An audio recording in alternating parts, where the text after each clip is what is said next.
This government meeting is brought to you by Eastworks and our local cable subscribers.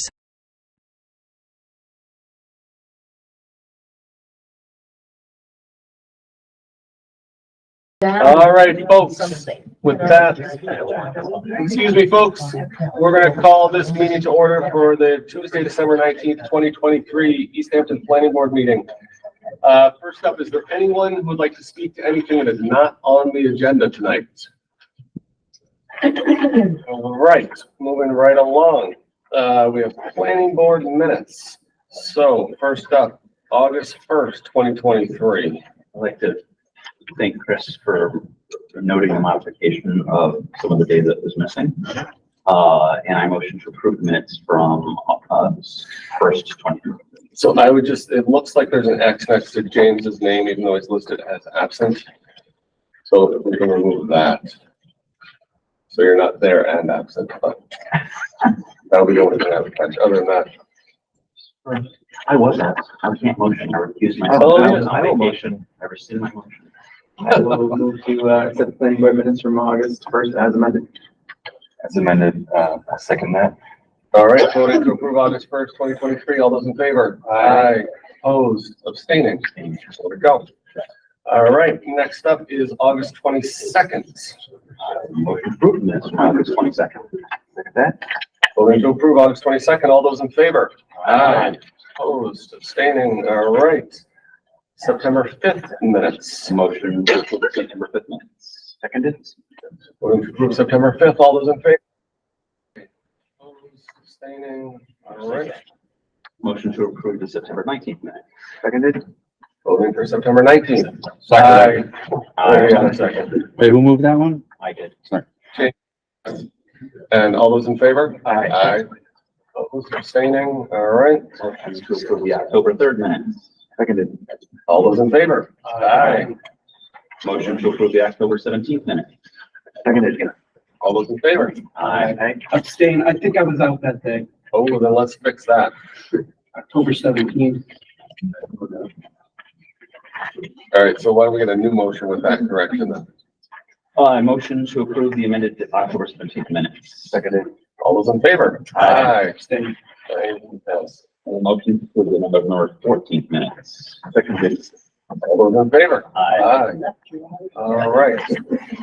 And just to confirm, we did get our 2024 meeting schedule. We don't, that's not an action item, so we don't need to do anything. But you might put it up just to show the public. And that will be on the website anyways, right, Jeff, too? Correct. Vote on appointment for next year. Nope, that's the first meeting in January. We'll do officers. Okay. So we'll come back then and I would be open to any nominations. There they are.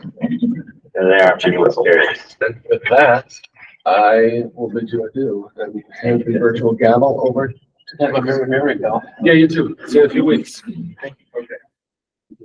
So I just confirm that the meeting times up on the monitor there, they work. Sorry. And now we'll move ahead to the first agenda item, which is the continuation of the special permit stormwater permit for 282 Loud Hill Road.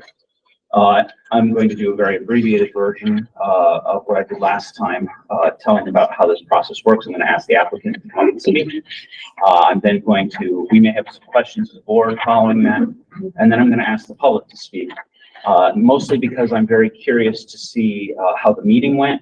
I've been told it's on December 15th, and I'd like to get both sets of feedback so that we can process that and move forward. Does that work for everybody? Yeah, is there any, do we want to, before the applicant starts, we want to kind of go over our feedback from the site visit? Why don't we have, do you want to do it first or after? Why don't we let them speak first and then we'll talk and then talk. Sound good? Sure. Love it. All right. What do you have for us today? Hold on 1 second. My computer went to sleep, so I'm gonna log back in. Google.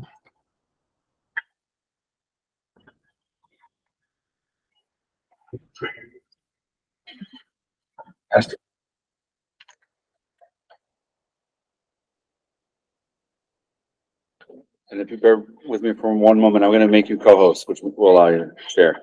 Okay.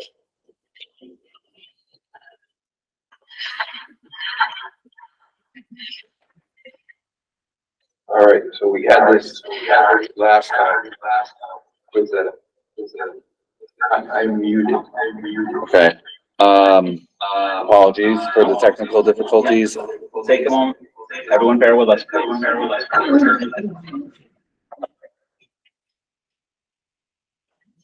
Turn this on. How about that? Is that better? Can someone see something? Hello? Hello? Can the public hear us online? Oh. You didn't even hear us online. Yes. Anyone out there who's online, raise a hand or indicate that you can hear us, please, in any way possible. The chat would be the preferred function right now. Chat. This is not a good thing. Testing.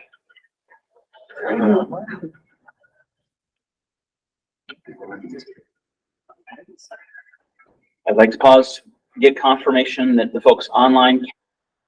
There we go. Thank you very much for your comment. We appreciate that. Excellent. Yes. Okay. Good to go? Good to go. Okay, good evening. I'm John Furman, the office manager for VHB in Springfield and also the engineer of record. With me tonight, to my immediate left is Craig Othier, one of the developers, and then to his left, I should say, Joe Kelly, who is also a developer and the applicant. What I'd like to do for a presentation tonight is first go over some additional information that we submitted on the 11th. There was a set of plans that were update, a response to comment letter, and some additional information. Then talk about the meetings that we've had, who we've talked to, and comments that we received, and then end up on the presentation side with an updated concept plan that we submitted today, as well as enhanced landscaping plan. And I have all that stuff available for us here. So if that fits with the board, we'll start with that. So I'm just going to flash up the set of site plans for now. This is the layout that we currently have. The document that I'm going to refer to. Not seeing anything. Or are you bringing something up? Or?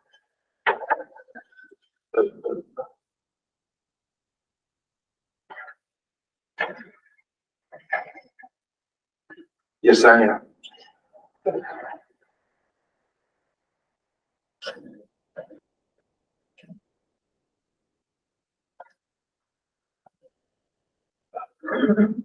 That is going. There we go. It should be there momentarily.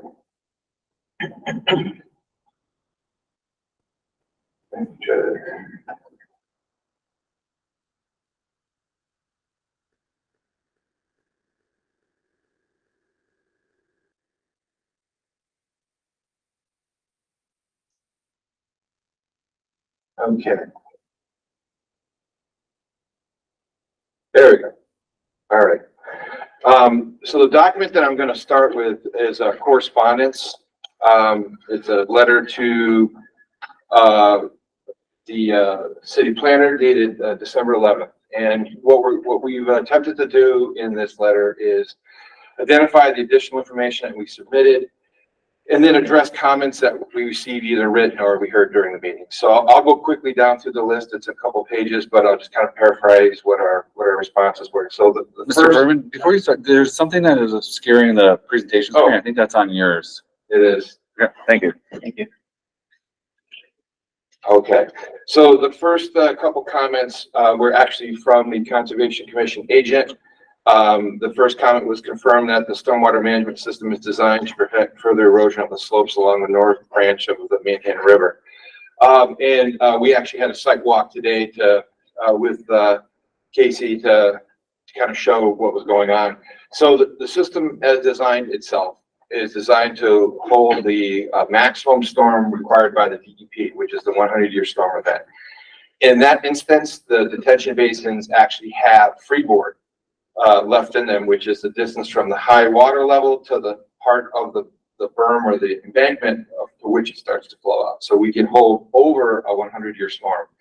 In the event the water starts to flow out, it goes through a stone channel and then ends up just filtering out into the 200-foot area that is reserved. I can show later on when I get to the survey, but the area immediately around the detention basin is lower than the area at the top of the slope by about 1.5 feet. Contours have confirmed it. So the water will certainly not go fill up that area and then go up that 1.5 feet and then down the embankment. It's just not going to happen. We confirm that that is going to be contained in that area, and we've designed according to the requirements. The basins should not be used during construction. The way the construction is planned is that the road will be roughed out, the drainage system installed, and then a binder put down. And the catch basins themselves will be elevated over the top of the binder because they're flush with the paving. There is a berm that's proposed on the development, so water can't get into the basins because they're both elevated and there's no berm there to shove the water into the basin. So during construction, the contractor, who will have to develop a stormwater pollution prevention plan, will basically have small settling basins along the roadway at strategic locations to basically contain and infiltrate the water. The soil types we have out here are excellent. It's all coarse and fine-grained sands, so he will manage that during construction. But the intent is to have the basins constructed and stabilized with all the pipes going into them prior to any water going into them. So we're confirming that they won't be used during construction. Erosion and sediment control measures are required. In the site plan set that we developed, we actually have an erosion and sediment control plan for the project, which are the minimum that we would expect the contractor to install. Because this site disturbs more than 1 acre of area, he will also be required to file a EPA permit, a general construction permit with the EPA, which requires a stormwater pollution prevention plan, which I just mentioned. And that document becomes his Bible for managing the project during construction and how to take care of all the water in any issues that develop in any situations during construction. So the erosion control will be provided. And last comment from her was permanent protection of the undeveloped portion. So we've spoken to Jeff about this, and the term conservation and restriction has been kind of thrown around. But it's our understanding that the city has a number of these and they don't have the manpower to maintain them. So what we're proposing is what was proposed on the project down the road, which we keep referring to, which is Stepler, and it was a declaration of restrictions. It basically would have the same impact as a conservation restriction. That boundary line would be identified and it would be preserved. And so that's the developers are in agreement to that. The next section of comments have to deal, or responses have to deal with comments that we heard from the board. One of them is regarding a tree survey. This was also a comment that was made by one of the abutters. The VHB had retained, on behalf of the developer, a landscape architect and arborist, Rob Ackroyd from Greylock Design, and he provided a report which we submitted. I want to show a plan that is in the report and just kind of paraphrase what he has identified.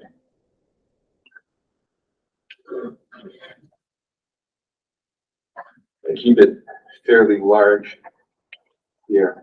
So Rob and I walked the site, I believe it was on December 6th. It was a Wednesday, I think it was.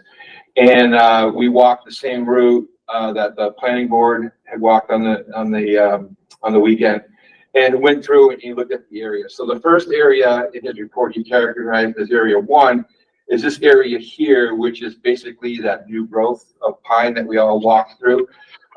He identifies that it's predominantly pine as a result of the field being mowed and then just being allowed to rehabilitate itself with one species, which is all pine.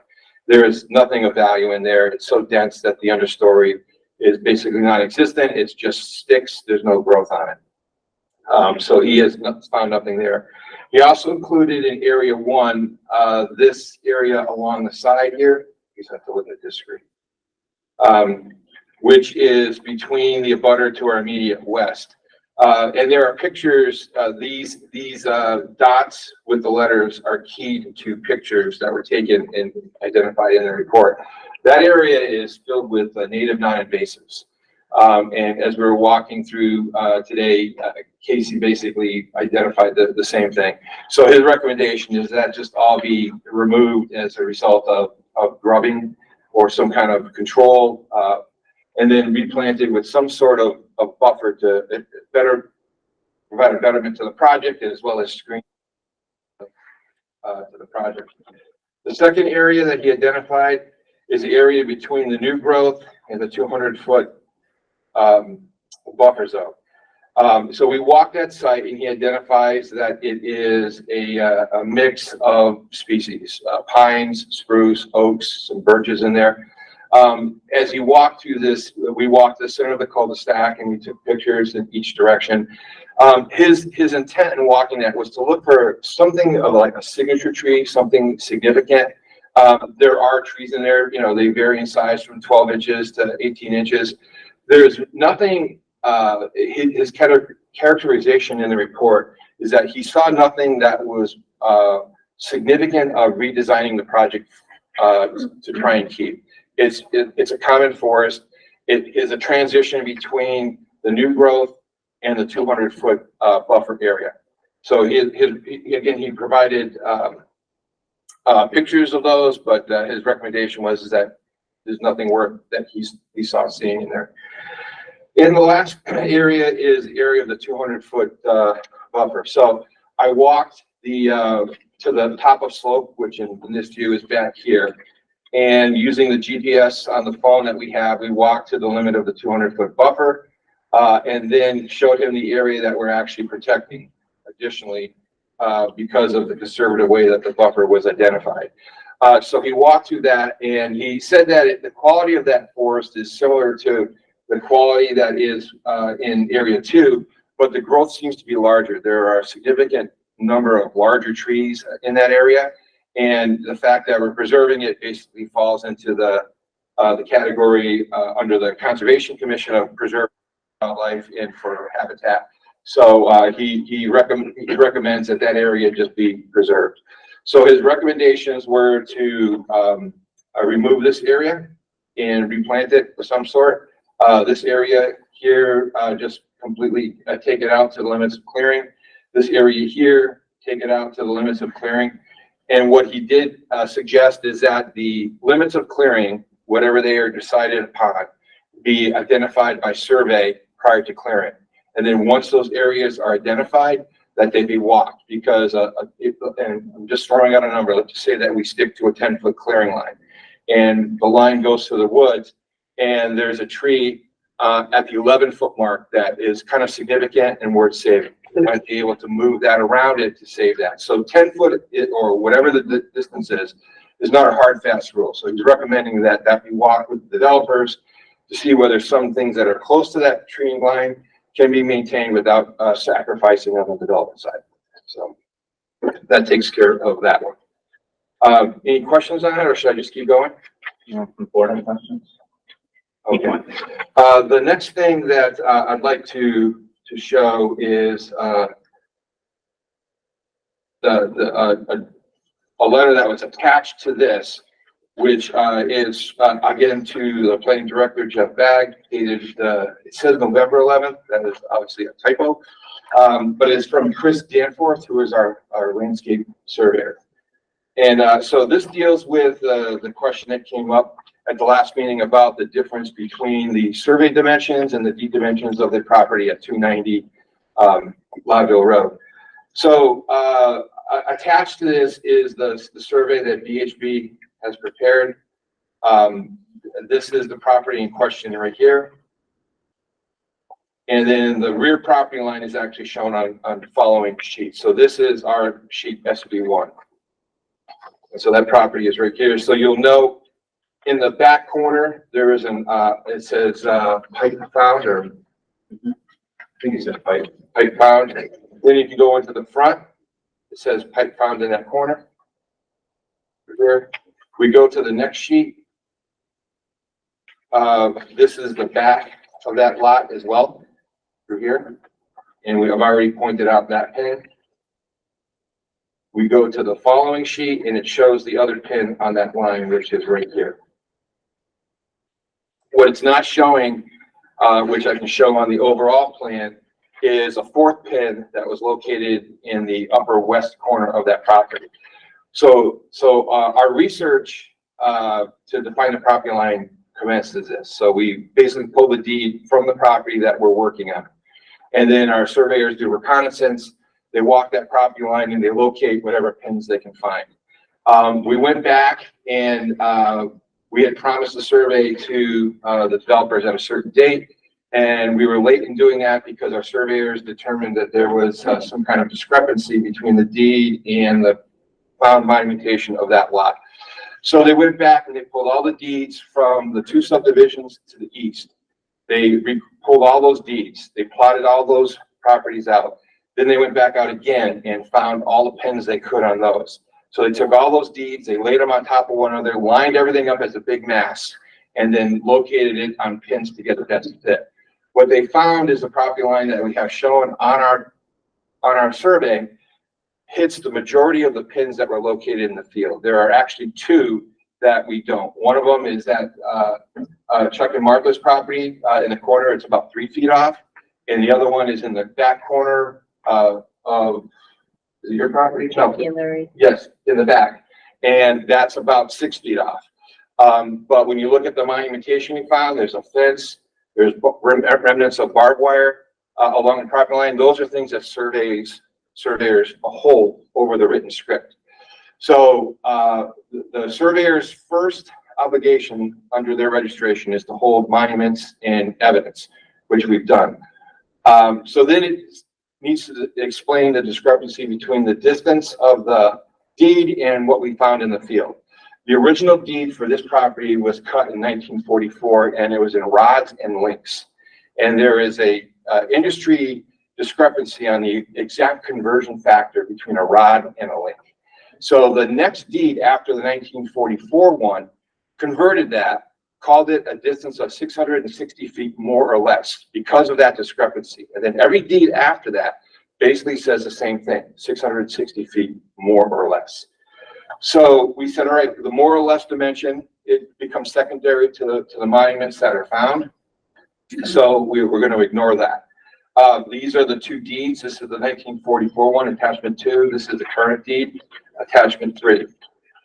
So finally, another item that we found, it was that in 1979, the Easthampton Planning Board approved an A&R plan for 7 lots to the west of the subject lot that we're talking about.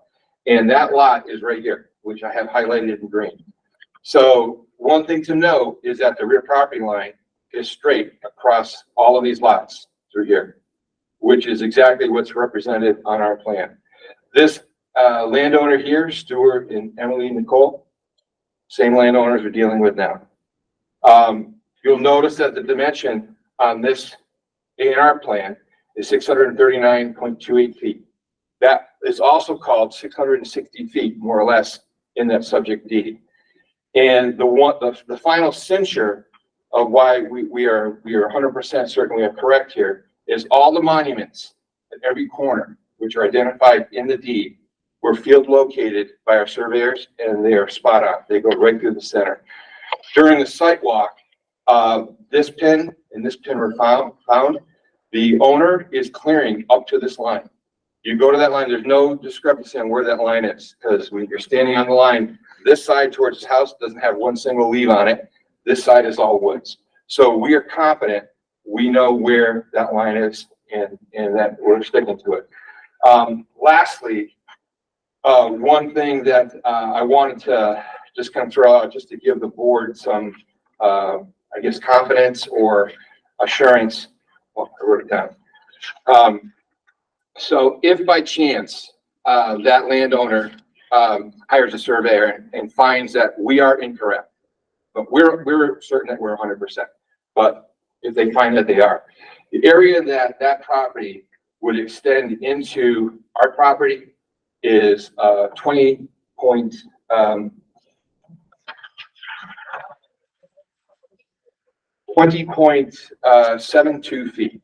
So if you take the area of this line, 20.72 feet in, by the width of this line here, which is 132 feet, you come up with an area of 2,735 square feet. We had already talked about how we determined how we developed the lot area for 15 lots. So that area equates to 525,000 square feet. The lot itself, 12.2 acres, 531,000 square feet. So we have a balance there of 6,432 square feet. If this proves to be incorrect and that 660 is correct, we still have an extra 3,697 feet. We can actually build what we're continuing to build without any impact. The subdivision, the stormwater basin is 20 feet away from that back property line. It would work either way.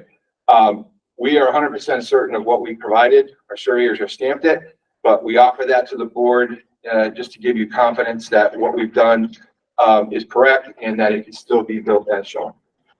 I'd like to ask a question about this piece. Maybe the board has some as well, but you presented compelling evidence, supported it. Out of curiosity, on the meeting you have, I think on the 15th, and maybe another one. Yes. Did you ever speak to that particular abutter again? I tried.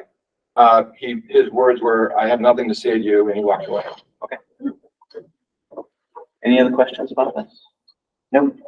All right, please continue. Okay. So going back to the letter, the next item we talk about is the abutters meeting. And we talked about a number of issues at the abutters meeting. And I don't really have a plan that goes through that, so I'm just going to flash this one back up again, and then we'll kind of work through it. Visual buffers. We had mentioned at the previous meeting that we had taken my phone, which is somewhere at the moment, and programmed that with our ArcGIS and walked around and approximated where the clearing lines is. At the first meeting, which you were at, since we did that, Chuck and Martha had their back property line staked, and we saw one of my stakes on the wrong side of the line. And you asked why it was there, and I said, well, this is plus or minus, 10 or 15 feet. So we picked it up and we moved it. We said the intent is that this would be the clearing line. So those stakes that are out there are just a visual reference for what was going to remain. They are not the clearing line, and I really want to stress and make it clear that they were just for the developers to see whereabouts the clearing was and what we had left. So that's what the purpose of those stakes were. So the clearing limits, we've already kind of talked about that. They're shown on the plan as we have presented here, but I'm going to delay that for a bit because we have another plan to present which adjusts those. So I'm just going to kind of hold on that one. The stormwater system estimate, that is required under the ordinance so that the board can fix a bond for the construction of the stormwater system. We provided the estimate from a contractor. We emailed it to Jeff. I believe the stormwater system was about 136,000 square feet, dollars, if I'm not mistaken, just going off of memory, but that's also in the information. There were a lot of questions on the stormwater management system, soil testing, and even as we walked through the site, there were some questions on some soil testing. So a couple things. So I'll just say it again, that the system is designed to fully contain a 100-year design event, which is the maximum required under the DEP regulations. As we're walking through the test or through the site on Friday, a couple of the abutters asked where test pit 4 was. And at that point, I didn't have my stuff with me. And I said, I don't think we did 4 test pits. So then one of the abutters actually called up his phone. He goes, it's right here. Why is it a different color? So I went back and I found the answer. So when we do test pits, we look for 2 things. We look for evidence of groundwater. And then what we do is the geotechnical engineer that we hired performs an in situ permeability test. When you design a stormwater system, you have 2 ways that DEP allows you to do it, basically. You can do a test pit. The geotechnical engineer can classify the soil. Then you go to the DEP manual, and then you pick a soil, an infiltration rate based on the soil rates that DEP assigns. Or you can do in situ permeability, falling head permeability, come up with an actual rate certified by a geotechnical engineer, which is what we did. And then the DEP requires you to take half of that for conservativeness, which we also did. So as far as all of the test pits and the information that we base our design on, it's all solid. To answer one of the questions, we did do a fourth test pit. And the question seemed to say, well, which one was filled with water? Well, the purpose of doing a test pit is to find water. So they're not going to fill with water because the test pits were down to 10 feet. So we had water at the bottom of it. That becomes our limiting factor if there is no evidence of higher groundwater. And then our systems are designed to be 2 foot of separation between the bottom of the system and the groundwater, which is what we did.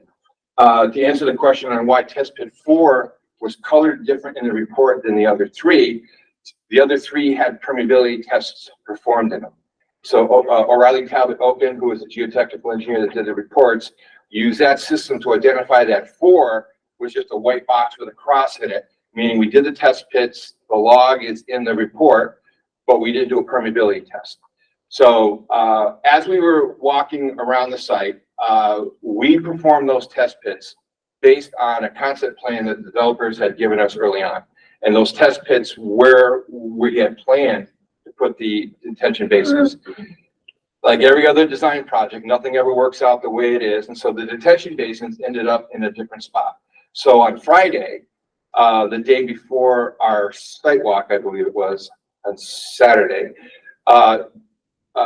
O'Reilly Talbot Oaken returned to the site, and I located 2 additional test pits in the middle of those detention basins, and they dug them down. We got very similar results.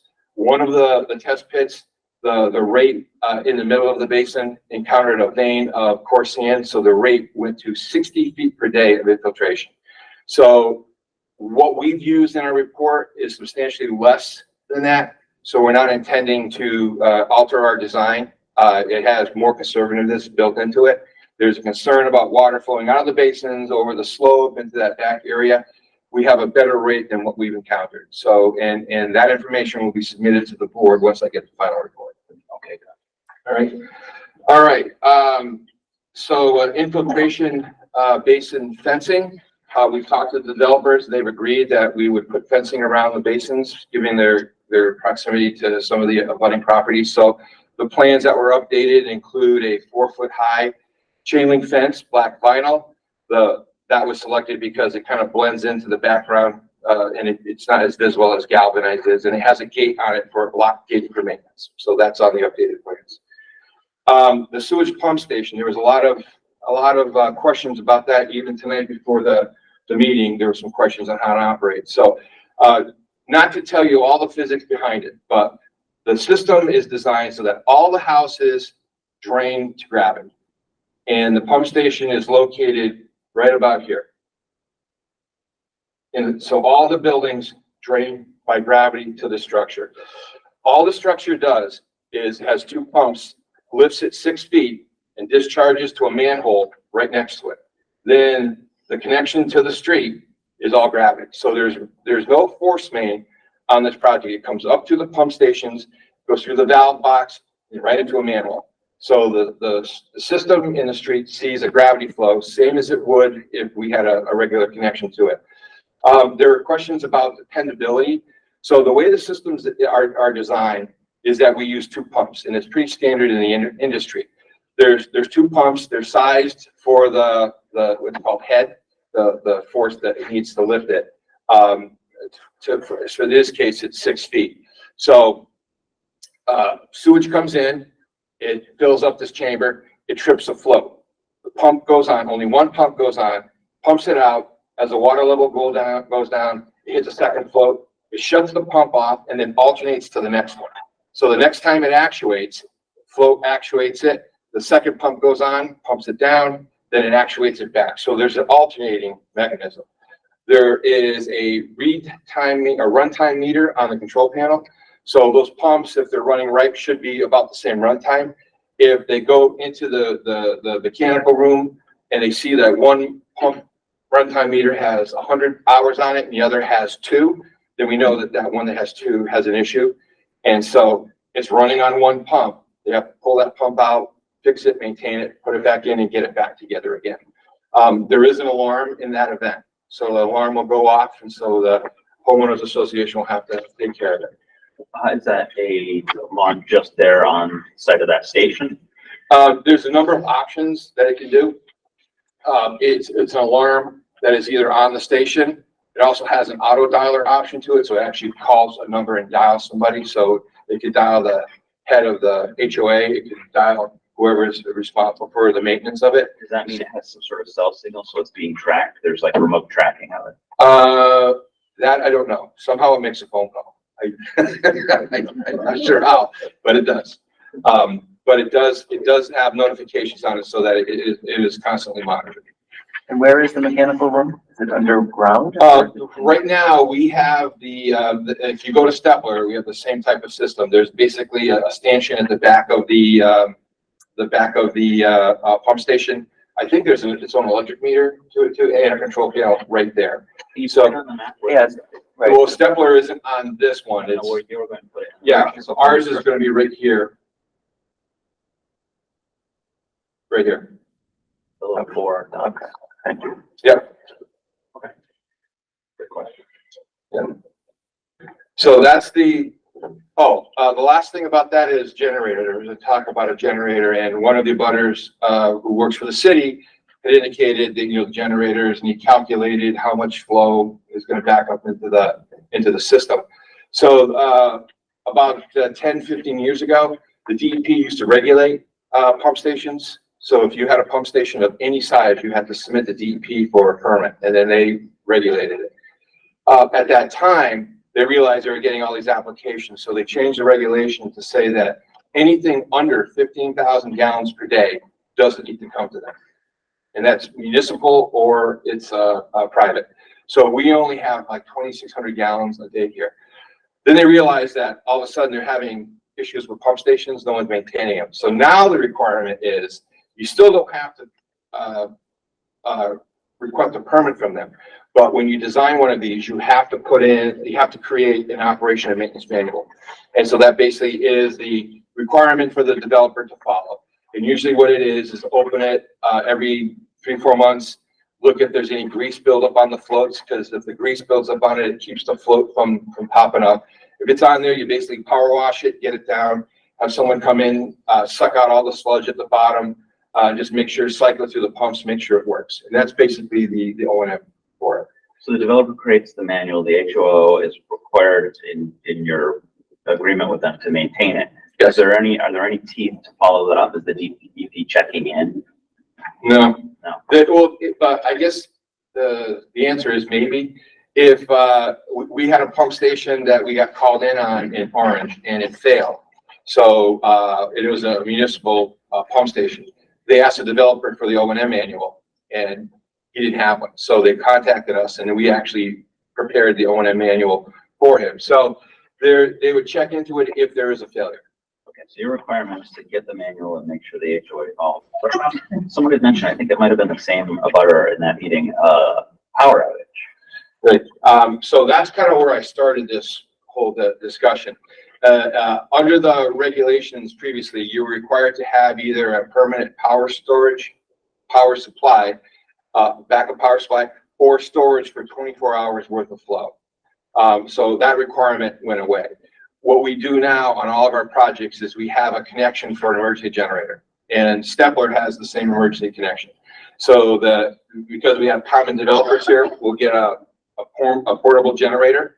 In the event that power outage goes out there, they run down a Stepler, they run it for a bit until it cycles, they bring it up here, they run it, and they keep doing that. There is no need for a permanent power connection for this. And by running it, the runtime cycle on this pump from when it starts to drains is about 15 minutes. So the generator can then shut down and just wait for it to fill back up again. I admit one point of confusion. You said because the developer is same as Stepler, they're kind of running back and forth as they need. But isn't the homeowners association is required to maintain this? Aren't they the ones who are going to need the generator? Well, I'm sure the developers will hire the same maintenance company to do the two. And it's expected the HOA will maintain them and maintain Yes. that as part of the agreement. Yes. Okay, thank you. Any questions about any of that? All right, rifling through it. I'm almost done with page 3. So the next section is wildlife. So we had done some additional calculations, and I had mentioned at the first meeting that I believe we had 10.5 or 10.6 acres of woodland on the site altogether, property and property line following the edge of the forest.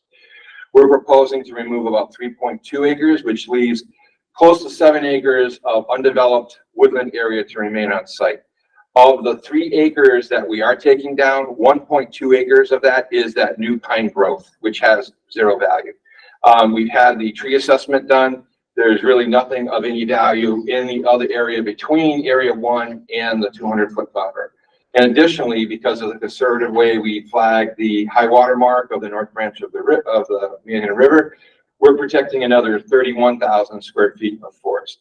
So yeah, we are taking trees down, but there is still 7 acres of woodland in back for wildlife to walk through. And it happens on every development that we have. We have fortunate on this one that we have such a large piece of land, and we came up with a concept that kind of condenses the development so that we can maintain as much trees as we can. And we're also maintaining an additional 3/4 of an acre because of the way that we've done it. I noticed that in one of another abutter letter came in, and they have retained someone from Mass Wildlife to look at the site for owls. They were concerned about the owl activity. So when we do a project, the first thing we do is we go to the Mass Wildlife, Natural Heritage, Endangered Species website, and we look for what's called a polygon. Polygon can either be an area that is identifying a rare plant or a rare species, and it's set by Mass Wildlife and Natural Heritage. It isn't set by us. So the protocols for that is that if you have a site that has a Conservation Commission filing and you have a polygon on your site, you are required to send a copy of your notice of intent to Natural Heritage for review, and you have to engage in a dialogue with them. The next line down is if you don't have a Conservation Commission permit or filing, but you do have a polygon, you are still obligated to send them a notification of the project. We don't have a polygon. So we've met the requirements under Mass General Law for involving Mass Wildlife. When I saw that comment letter, I went to our biologist within VHB, and I read them the comment, and I said, "What does this mean to you?" So they immediately pulled up the atlas for rare and endangered owls, and there's only 2 in the Commonwealth of Massachusetts, and they're both located along the Cape, along the shoreline. And I don't remember the names of them, but there are no rare and endangered owls in this area. That's not to say that we don't have owls on the property, but what our biologists are saying is that if there is some survey that is done and we found that there are owls habitating on the property, doesn't stop the project. What that means is we have to wait until after their mating season, and then we can clear the way. It's the same thing with another federal species along your path. So we're very confident that we've complied with the requirements, and that we don't have any rare endangered species on the property, and we have enough room left there. One area we're preserving is almost 400 feet to the river, so we have plenty of land for the wildlife to keep walking through. Project density, I think we've talked about that, and up to this point, we've identified that we have the project density calculated by taking the area of the lot, 12.2 acres, converting it to square feet, dividing it by 35,000 per unit, which gives us 15 and a partial. So we're stopping at 15. We have 14 units plus the existing home. There was a comment made about a 10% lot area reduction. We went back through the zoning code and we found that that is in a separate section, does not apply to the zone that we're in. So we are not complying with that, nor are we obligated to. The next thing was a property line setback, saying that there was a 50-foot setback that we had to comply with. Again, it's in a different zone, it's planned unit development. This is an R35 zone. The multifamily development is identified in section 8.3, which we are adhering to. Water pressure, we talked about water pressure in our conversations with the DPW superintendent. He's telling us we're good. Jeff was going to reach out to him and get correspondence for that. So as far as I'm concerned, we're all set. But that is something that they need to follow up on, not us. Pollinators. One of the board members talked about the Easthampton Pollinator Action Plan. So we went back and looked at the site, and we actually have changed on the updated plans. The cul-de-sac, the center of the cul-de-sac is 80 feet diameter. So what we proposed is to put a 10-foot grass strip around the outside perimeter. And then the 60 feet that are left inside is to plant those with a pollinator mix selected out of that plan. The grass is there because the area that they get planted in tends to get turned over. And so we want that grass in case you have any runoff, any sediment coming off of that. The grass is basically acting as a filter strip. There were comments during the meetings about piling snow up on there and damaging them. And it's basically a weed. The pollinators have a flower and it's a brittle stem. The snow is going to crush them, and that's what they're made for. In the spring, they'll just come back and, they mow them down to get rid of all the brush that have to come in and then come back up again. So that's not an issue.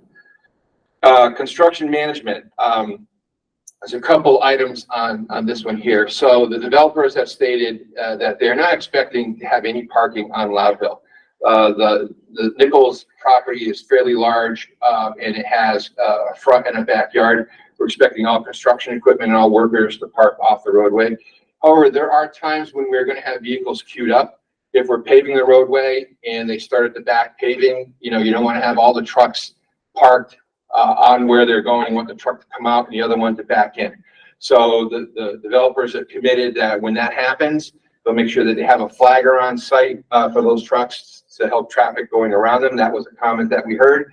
And we'll let them know when something big like that happens so they can kind of prepare for it. They also asked about, pardon me? How will you let them know? The next item is communication during construction. Joe has faithfully offered up his cell number for residents to call him. And so what he preferred is that if we could get an email address or something from somebody who's going to manage the abutters, he would send out an email back to them with his cell phone number. His number is also on the application, his cell phone number there. So you just have to pull a copy of the application, the number is there, or he can stand up and give it to them right now. But that's how it's going. The intent of having regularly scheduled abutters meetings is not something that they're looking forward to. And they're not looking to have that during construction. There's so many moving pieces during construction that, they may be planning to build unit 1, something happens, so they jump over to 6. Does that warrant notifying the abutters because we're moving across the street? No, we're still building the house. So there will be regular communications, and I think the end to the story is that if there is ever any questions, they can always call Joe and he'll tell them where they are and what they're doing. All right. Work hours. The expected work hours are 7 to 3. Again, there would be exceptions if they start a concrete pour at 2:55 and the concrete sitting there. It may go later just to get that out of the way. But in general, what they've seen on Stepler is everyone's working 7 to 3. It's not going to go any further than that. And there are going to be instances where they may go over. Monday through Friday or weekends as well? Monday through Friday and weekends too. Yeah, sometimes it'll be the weekend. It'll stay within the city's ordinances. Okay. But predominantly 7 to 3s are a typical day, but it can be at night or on the weekends. Okay. A lot of flexibility there, where it's not gonna go over that, but it can go over that. Okay. I kind of need to know which one. Well, if we've got a unit that we're trying to meet a closing date, so if it's not something we're trying to meet closing dates, then it is a Monday through Friday. But sometimes you get under the gun and there's some weekends that you need to get in. In general, 7 to 3, but maybe 3 to 5 times there'll be late. I can't give you an exact because I don't know. I don't want to check. It's certainly not the norm. In general, it's a Monday through Friday workload. Yeah, it's certainly not the norm. We'll put it that way. But there is an occasion, and if that happens, and it's going to cause an issue with the neighborhood, Joe is very open to calling them, but not on every occasion. Like if we have our paving and we're going on paving past 3 o'clock, we'll be out there. Easy to walk up and see. Those are the kind of instances, something out of the ordinary.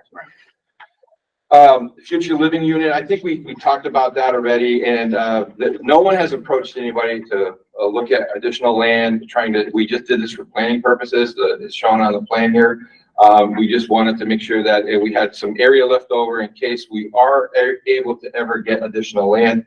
We can add another unit, we would do so. So we just didn't want to rule that out. Certainly not part of our application tonight. And lastly on the letter is fuel source.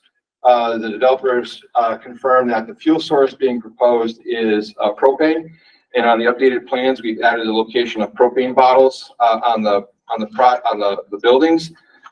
There is an option for if an upgrade option if a buyer wants to have a heat pump or a mini split system or something like that, they can change it. But for what we're looking at right now is the above ground propane tanks. Just out of curiosity, I mean, you just explained that someone mentioned underground and you decided above ground. I'm not quite sold on why that is. You can do underground or you can do above ground. There's no requirement. But if you go underground, there are certain setback requirements from property lines and from other buildings. And those requirements don't necessarily apply to above ground tanks because the above ground tanks are much smaller. So you don't have to. I mean, might there still be benefits to the future buyers of these homes to have the underground? No, propane's propane. The tank doesn't matter. It's either coming from an above ground source or something below. It's still propane. It doesn't affect the quality of it. It's aesthetics, I would think, Yeah. or maybe safety. Well, these are, that's a good point. These are located in the back of the building towards the rear, and they are in an enclosure. We worked with Craig on a project in Holyoke, did the same thing, two tanks on the side of the house. They put fencing along each side, put them on a pad, stoned around it. So there's a piece of fence sticking out 90 degrees to the building wall. And, you know, unless you walk right all the way down up and look inside of it, you can't tell it's a propane tank. And what page are the propane tanks shown on the updated plans? Let's see.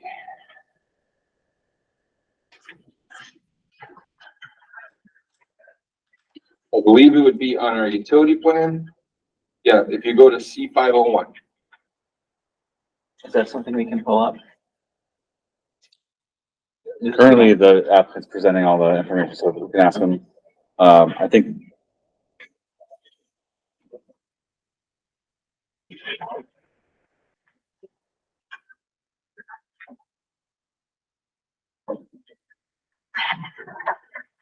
So typically they're on the side facade of each of the buildings near the rear of the building. Yes.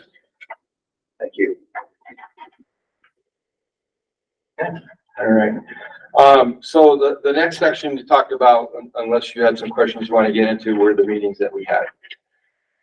Please continue. Okay. So I'm just going to flip to the dates here. I believe on the 13th, we met with Chuck in Joe's office, and we went over the plans and some comments that they had. In general, I think I would categorize the meeting that, for the most part, the abutters and the relationship between the abutters and developers has been very respectful. Please, you know, feel free to disagree, agree, but I think for the most part, they had concerns, and Chuck has been a great spokesman for the neighborhood, identifying the concerns. I think we've butt heads, if you would, on two issues. And those two issues are basically reference to a zoning code.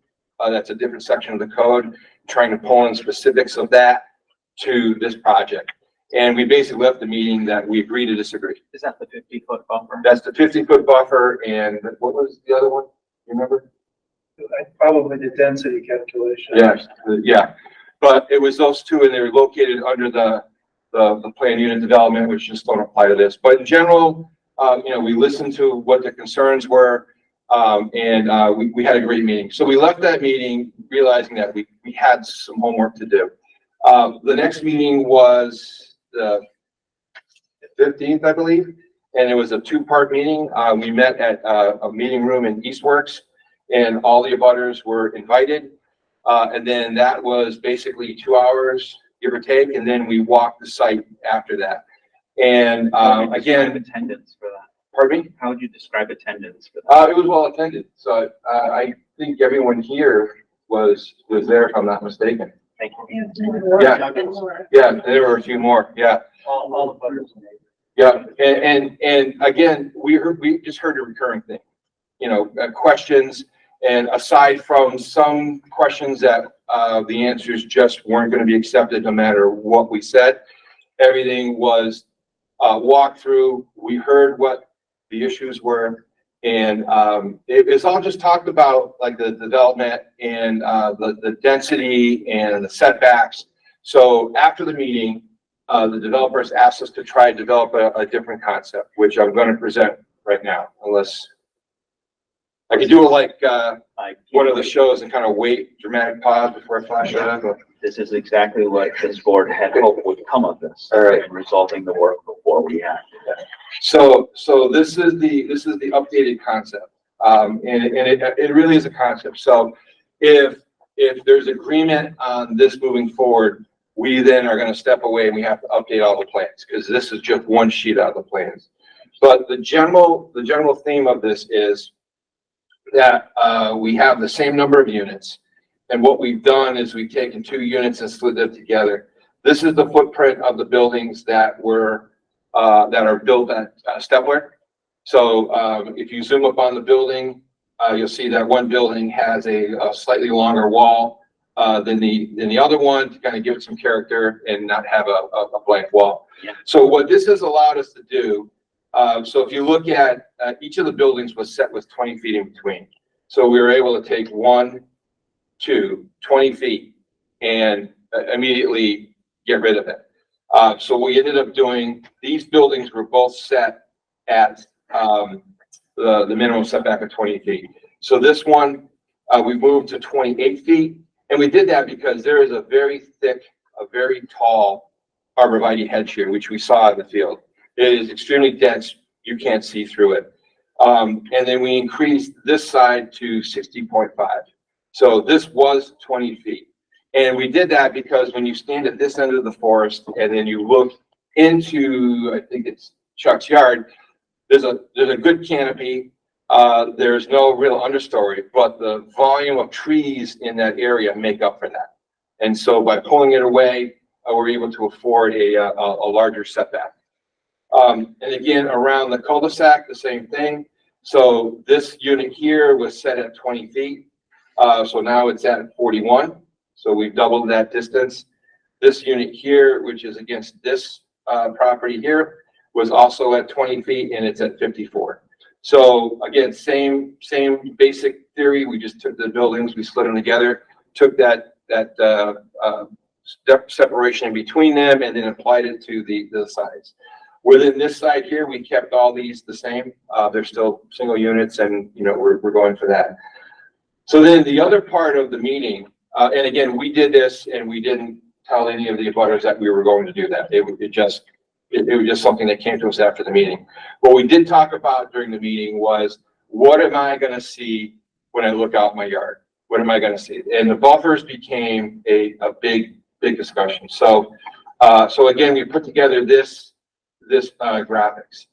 So we had a landscaping plan in the previous one where we had kind of plants kind of scattered around to give it some character.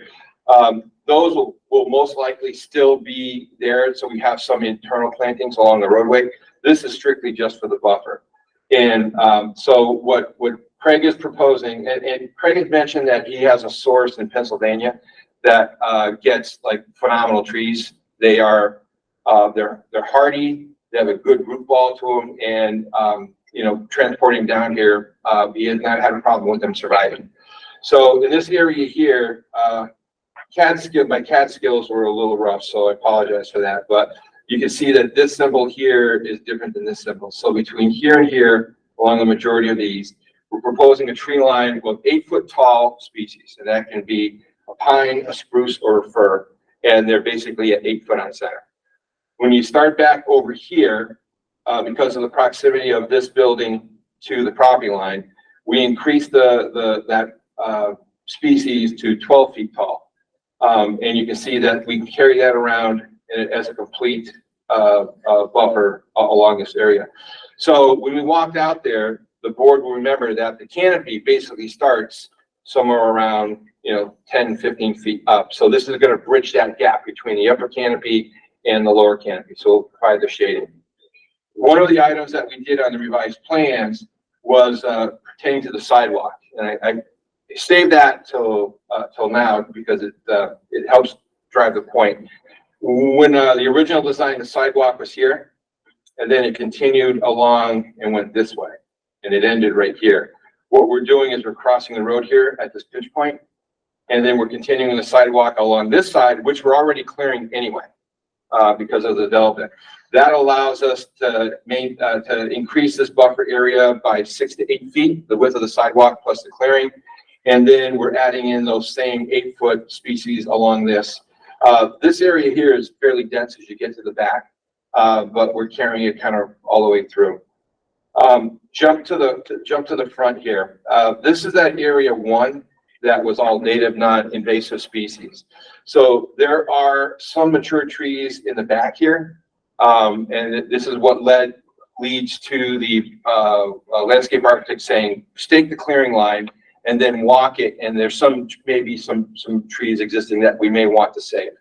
But so I don't take account for those. That's something that we'll have to do as we stake the clearing line. But in general, across here, from this point to this point, we have the 8-foot trees, 8 foot on center. Again, the species are all the same. It's a mix of pine, spruce, or fir, and that mix can be whatever the abutter would like. We get over to here, we kind of curve it because of the shed, but that house is up over here, and that provides blocking to this area here. And these are the larger 12-footers right here. We get to the back of the same lot. We have 12-footers along here. The detention basin is here and here. And then along this property here, this is the one that has the dispute with the property line. We are converting from there to the smaller ones because all that's behind it is basically just woods. And we were putting in trees here of the smaller nature up to the 200-foot riverfront line. Then everything along the back here just remains the same as the woods that are there. You made the comment, whatever the butter desires, excuse me. So are you planning on speaking to them individually about what's going to be planted there, or are you going to present us a plan with a specific type, or how are you proceeding with that? Yes. So we are basically going to talk to them, and we presented some options here. They may have a preference for them, so there's only a handful of abutters to talk to. And then the landscaping plan will be updated once we have that conversation to reflect all the landscaping on site. I think you indicated to me that one on the bottom there won't speak with you. In that case, we're going to get 8-foot tall pine, spruce, or fir, 8 foot on side. So against that property owner, why would you not maintain the existing clearing limits? Why would you clear it and then just put a line of fir instead?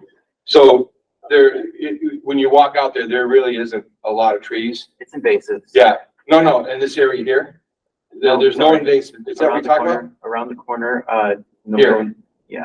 So so the clearing line is shown, the existing. That's the existing one. Yep. Why wouldn't you fill in that clearing line with more trees to maintain the existing clearing line? Well, there's really no trees there now. It's 2 to 3 foot tall invasives.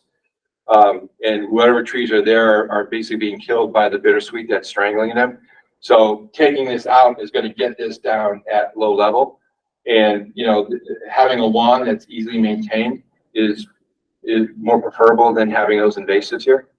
Oh, I agree. I'm agreeing with you. The invasives need to go. Yeah. I'm just wondering if a single line of trees is enough of a buffer. Well, I mean, the 7 to 8 foot trees Craig described as being 6 to 7 feet diameter, and they're planted at 8 foot on center. So there's a foot and a half between each one. That's pretty thick. The deciduous trees tend to grow fairly quickly. This is going to be in an area where there's going to be great sunlight because all the trees on the abutting property, it's fairly thick in the back area over here. But this area over here is going to get some sun, so those will actually grow fairly quickly. So with this new modified design,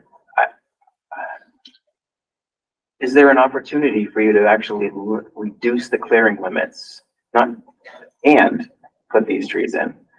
Or are you showing that already and we're just not being able to see the difference between the previous set and this new set? For example, We have reduced the clearing, like this line here. This was Yes. 10 feet off this line. It was right here. okay, and so now where are you at? So now this is at 20. So we've doubled the clearing limit on this one here. And Same added thing the in road. back. Same thing in back. Same thing over here. Okay. So yeah, this shows the clearing limits that have been adjusted. Okay. Once the plan set is updated, dimensions will be added to those. I just want to be clear to everyone here in the room that what I'm interpreting from being said here is that obviously we'll be continuing a new plan set that is complete will be presented, and then we'll be able to work off of that. Mhm. So everyone that has questions about the specifics of that plan, that hasn't been presented. This is, however, good because you're giving us the intent. Yes. Maybe get some feedback from both the board and the letters. Yeah. That concludes what I have to present. I basically have given you everything that we've submitted, that we've encountered, and that we prepared. Happy to answer more questions or sit down and have the. I would say take a break. I want to hear from the board about their experiences on the walkthroughs, site visits, which of course will still be relevant, but maybe a little different now that we have this intent for plan change. Why don't we start down there? Do you want to tell us, Ken? Well, it was a good visual walk in the land. What struck me was that ravine, that drop off, that cliff, that was like dramatic. And I was just hoping that there'd be a fence there. To, warn people, block people from getting too close to it. That's my thought. Like what, post and rail fence or something like that, or? Something, yeah, posted rail or. I think the Conservation Commission recommended in some of the materials that perhaps even signage or something be posted. Not only that, for the protection of not getting too close to the sensitive habitat, which is the river and the adjacent floodplain. But there's even a part of that slope that's overhung. Yeah. That kind of spot that's almost inviting to, you almost kind of Yeah, you want to stand on, and if you see it from the right angle, you'll see it's undercut by. Yeah, so we want to protect the slope, even also the people, but It's protect all the of it. slope from continuing to degrade. I think Just safety on that area. Okay, and I will go to Harry next, but Harry, I'm going to ask you to just pause 1 second, guys. I can tell that you want to respond. Yeah, we do. So, we walked the site today with, Jeff, Dylan, and, Cassie. And we particularly walked to that area and we discussed it. So my question, Jeff had brought up previously, installing a post rail fence in that area. And my question to Cassie was very direct. It's like, if we put in a fence, do we have to have a Conservation Commission file? Because if we do, we're not interested in that. We don't want to have to go through the notice of intent process to put up 2 sections of split rail fence. She was going to look at the ordinance, but she felt that the fence would be something that was exempt from the regulations. But she did caution to say that, do you have to cut a path to get back here for machinery? To put the fence in, and we're talking about a bunch of guys going back with, fence pieces and a postal digger and digging them in and packing them in. We're not talking about an enormous, fence. So, if she comes back, or when she comes back with the answer to that, the updated plan set may show, a couple sections of fence in that area. Let me toss one more piece into that very complicated question about what the right balance is. And that's thinking about the wildlife. We need to make sure that there's no bottom on that fence. Yes. even like an orange nylon climbing rope would work, and you can carry it with one guy and fix it without a fence. And We said the same thing. If, there's plenty of trees in that area, we just tack out some danger, signs on the trees and then put like an orange cable across them, just tack them onto the trees. Yeah. That would serve the same purpose with zero disturbance. So, I see it on hiking trails. yeah, we will come up with something for that area. Just signage. Yeah, honestly, maybe just signage, because The 9-1 road could be dangerous. A fence, Yeah. I mean, a fence is just gonna fall down. almost anything could be dangerous in the wrong spot. Okay, all right, good ideas. I hesitate to stop you, but I want to keep it on the rails here. Thank you. Oh, I totally agree. If you have kids in these condos, they're gonna be back in playing. And kids will be kids. I don't, it doesn't matter what you put back there, they're gonna get to that slope, or be, do what kids do. Yeah. That's what the kid wants. Fun, yeah. And if it was something like that, I'd be back in the clamping around on it. Yeah, No question about it. of course. Probably still. Yeah. Okay, it's a difficult question. Let us know what comes of that. My comments actually were mitigated that I wanted to make. It was revealing to see the buffer distances, but they were mitigated by your change in plan. So I'm just going to hold off on making additional comments till I see that, but I will say this. What you presented, and I want to hear the abutters and neighbors too for their opinion, but what I'm seeing here is very positive for me. You had a meeting, you listened, you made change.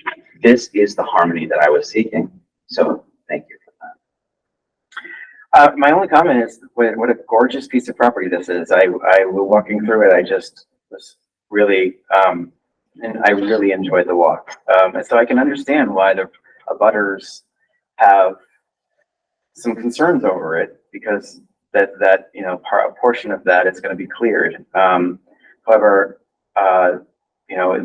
that's really what I see here. Really is a good compromise to increase the buffer.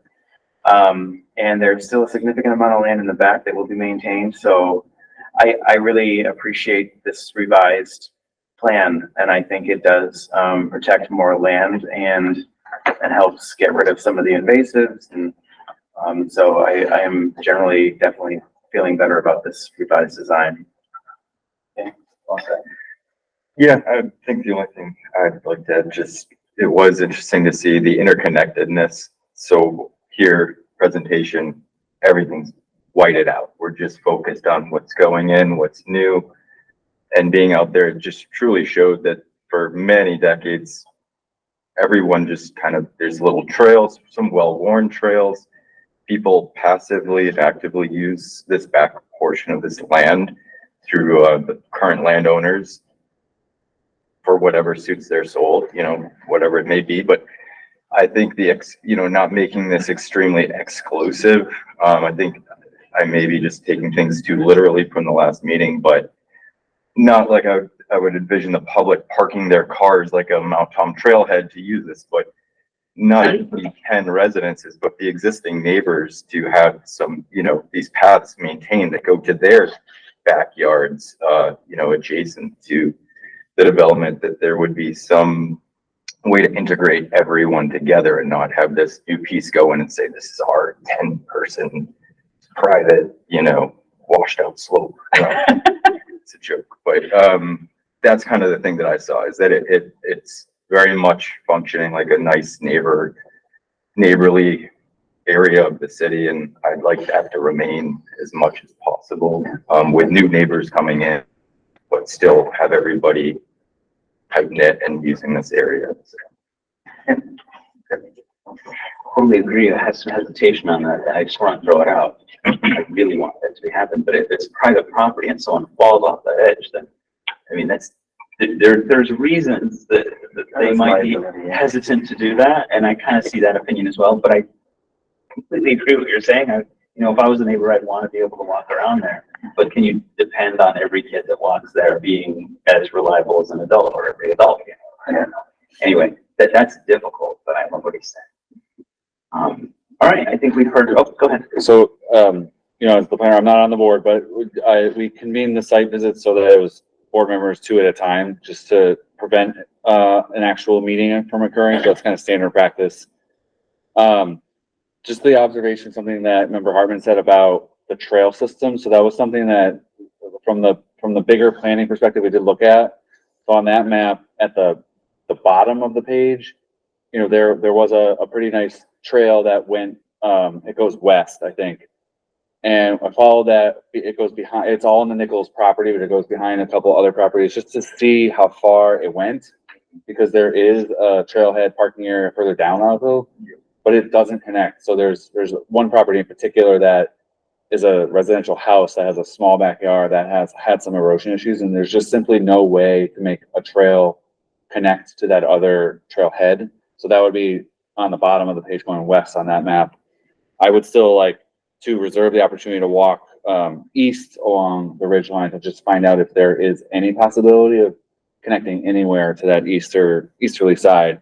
And I think that would be the one caveat, that is if that trail system actually does meander to the east and connect to something, then we might want to just have a conversation about future, opportunities to have an easement to go through there. But it doesn't seem likely. So I think from a planning perspective, we tried to look at whether this would be interrupting a flow through trail, but it's just simply not really the case in this instance. So we look at that. So it seems unlikely, but it's possible to the east. How would you proceed? Do you want to make that hike? Are you? Yes, yeah, I had intended to do it today, but and I can It's see. actually not possible. Right, because so you'd be crossing a number of private I properties. suspect that's true. Well, I think Your back property lines will go where you would have to negotiate the embankment. In some areas, it's not quite as steep as where this site is, but there is still a considerable drop and a lower plateau that, in fact, we have donated some land to the Pascagoula Trust. I thank you for that. I do have to stop you, and the reason is because that's valuable information and the public deserves it. And so I'm going to give you a chance in just a moment to come up and tell us exactly so that everyone can hear it up on the podium. great. So that's my only observation. I think this is probably a good time to let the public speak. Yep, I'll agree. And as before I did, I'm gonna switch between the online and those in the audience that want to speak. We don't have a lot today, so I think we could probably, but it's 7:15, try to keep it to 4 or 5 minutes, please. Who wants to speak first? And it's name and address first for everyone that comes up. Excuse me, in the audience, can you please take your conversations, please, and because I'm having a hard time hearing. Thank you. Hi, I'm Chuck McCullough, 42 Ashley Circle, and a butter for the project, and also have been, the coordinator, if you would, of the abutters efforts in working with the developer. The abutters provided an initial letter to the planning board in November, which you've all received, and prior to that last meeting. And on December 13th, the abutters sent another letter to the city planner and the planning board. In both of these letters, the group of abutters and neighbors presented a list of considerations and concerns related to the proposed project. The abutters have also taken steps to educate themselves about the project, the process and the zoning ordinances, and continue to do so. The work with the abutters and the team from the developer has been very collaborative and productive. Here are some of the steps that have been taken to date, and some of this has already been reported, but I think it's important for you to hear from the abutters. One of the key issues was how close the new structures would be to the abutting property owners' boundaries. On a site visit attended by the members of the abutters and the neighbors group, and the developers saw the close proximity of some of the proposed condominiums.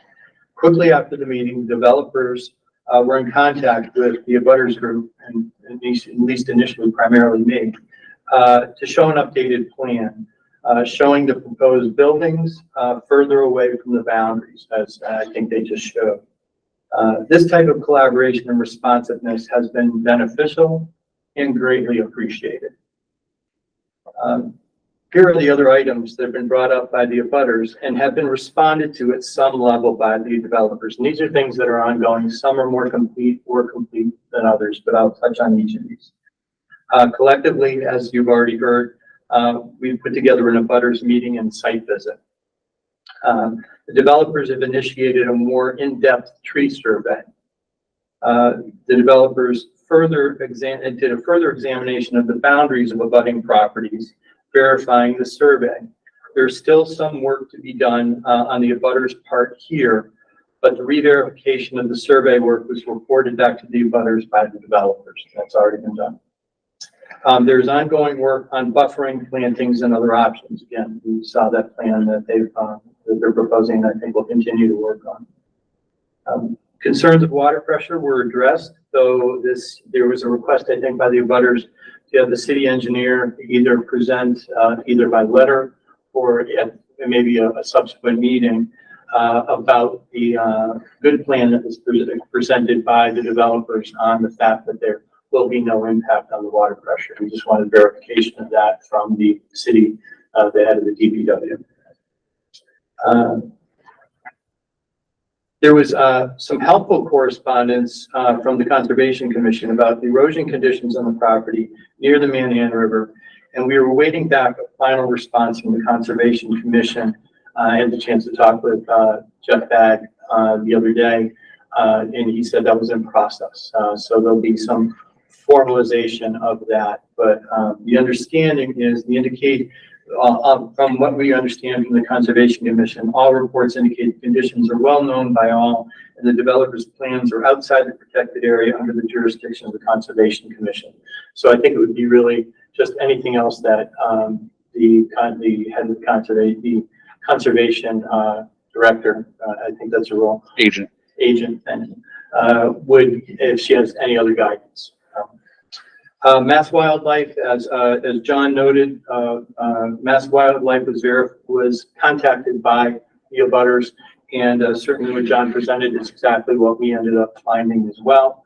The only thing that we have not yet heard yet as a group is that there was contact with them about those owl species or owls in general, that were asked to be examined further by Mass Wildlife. They have a specialist that is looking at that right now and is going to report back to the abutting property owners. Do you have a timeline on that? Don't, but I think that they really, frankly, they need to be pushed. So we'll see.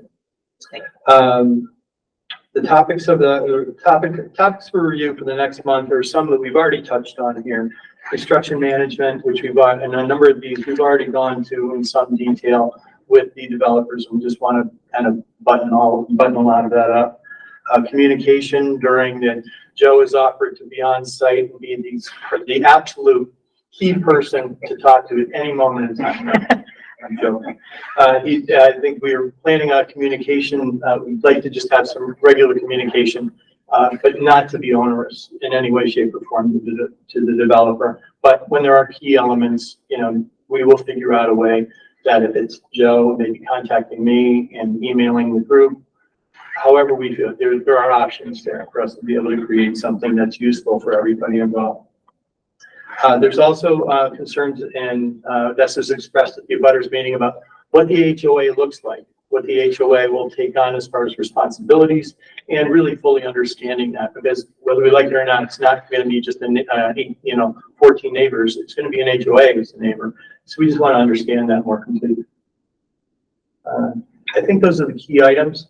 Again, I want to reiterate the developers team and the abutters have worked together very constructively in addressing these various issues, various items. Yes, there are still some details to work out, but we look forward to continuing these positive efforts. And I want to personally, on a personal note, say I want to commend Joe Kelly, Craig Offier, and John Furman of their team as their work with their abutters to date. It's been, as I said, all collaborative and helpful.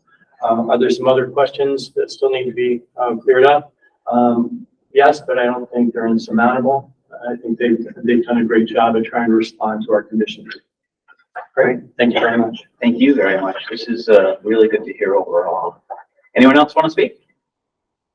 Let's go to online. Do we have any hands raised? You can raise your hand on Google Meets. I'm not quite sure how. If there's no one there, I'll go to you next. But let me just see if someone pops up. So people online, there's a hand function at the bottom, so you have to hit that, and then you'd be promoted the ability to speak.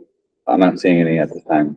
No, so give it a second, 2 seconds, 3 seconds, and we'll switch back to the room. Come on down.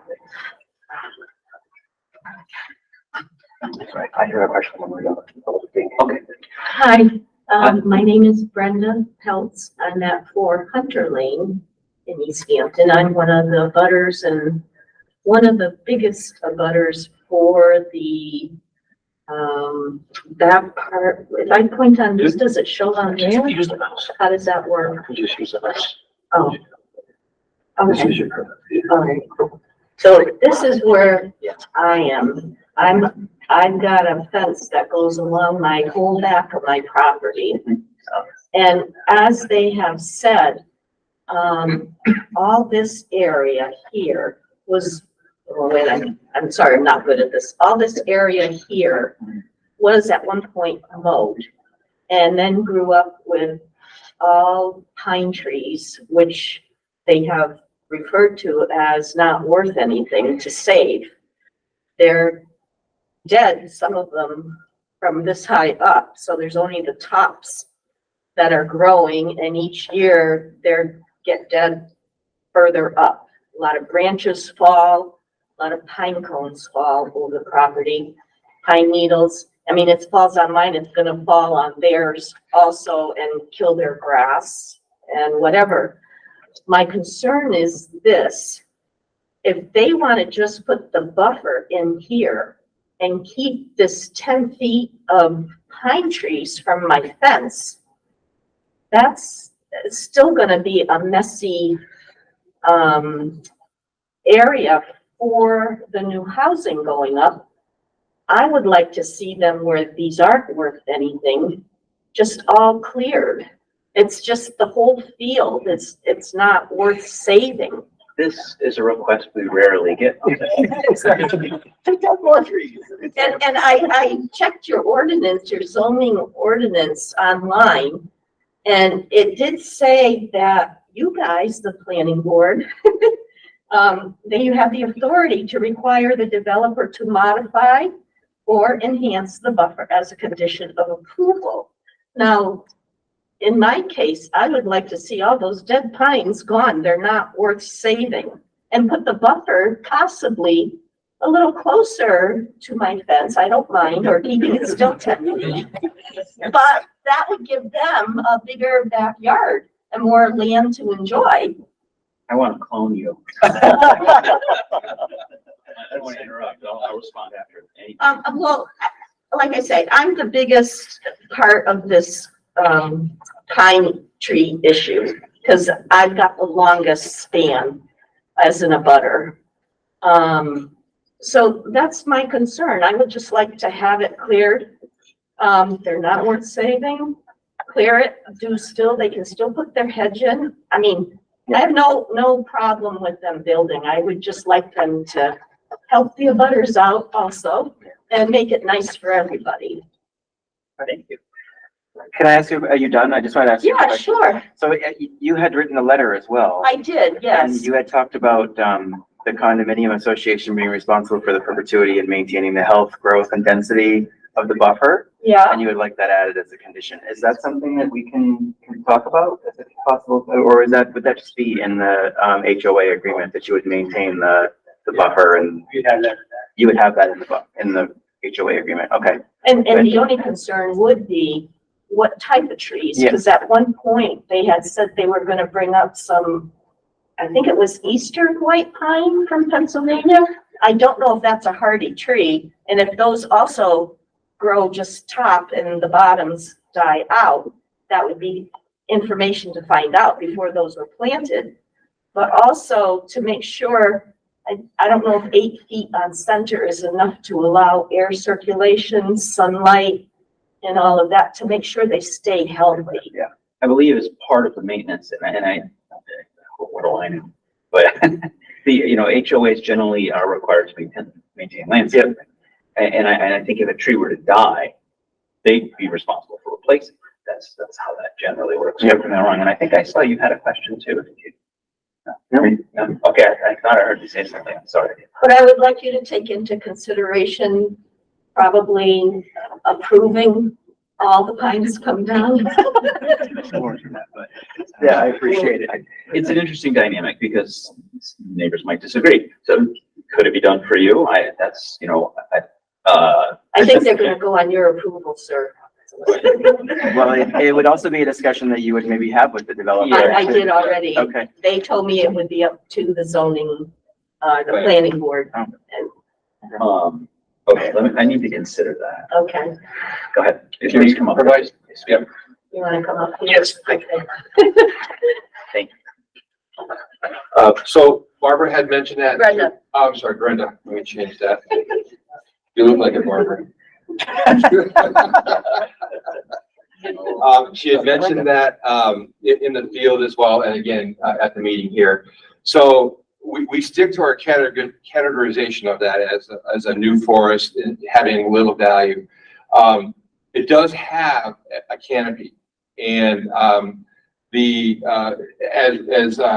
were just sitting here talking, we're willing to take those pine trees down, to the 10-foot mark. But even though there's no greenery and there's no,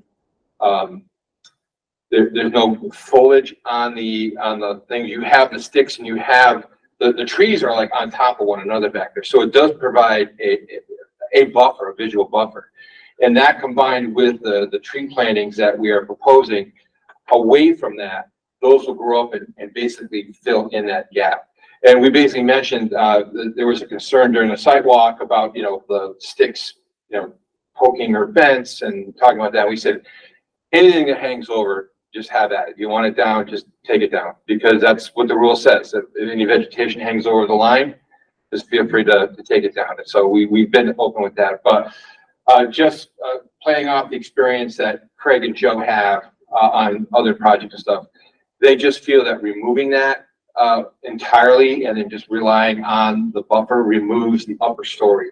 And then because these buildings are going to be, there's a 2-story here still, and you're still going to be able to see that. So they're just saying that taking it all down is a mistake. Now we might be able to thin some of it, work on it, but I think in general, we'd like to leave it and just supplement it with the new plantings. While I have you, I have a quick question that I was just looking at this. Okay, so north is actually facing the street. So Yes. East, the 5 units in the east in that little alcove. And then you've got 4 units on the other side where there's a ton more actual land. Does it make any sense to look at flipping that and putting 5 units in the bottom part and 4 units above? And then you can actually push them further together and you can provide more buffer between the north and the south property boundaries? From our perspective, no, because we are planning, we have a future unit here that we are looking to add in on that. In the event we're able to get additional land mass from somewhere. So putting 4 units over here basically impacts development to expand in the future. But if you look at the footprint, I understand, and I'm not saying to expand into that future unit. If you look at the footprint of the 5 units compared to the footprint of the 4 units below, it's actually smaller for the 5 units. Not when you add in this one. I'm looking at distance from edge of wall to edge of wall of the 5 units. Yeah. Above. Right, above, which is here to here. Here to there. Right. It appears to be, and maybe it's an optical illusion, a smaller distance than the distance from there to the edge of the other 4th unit.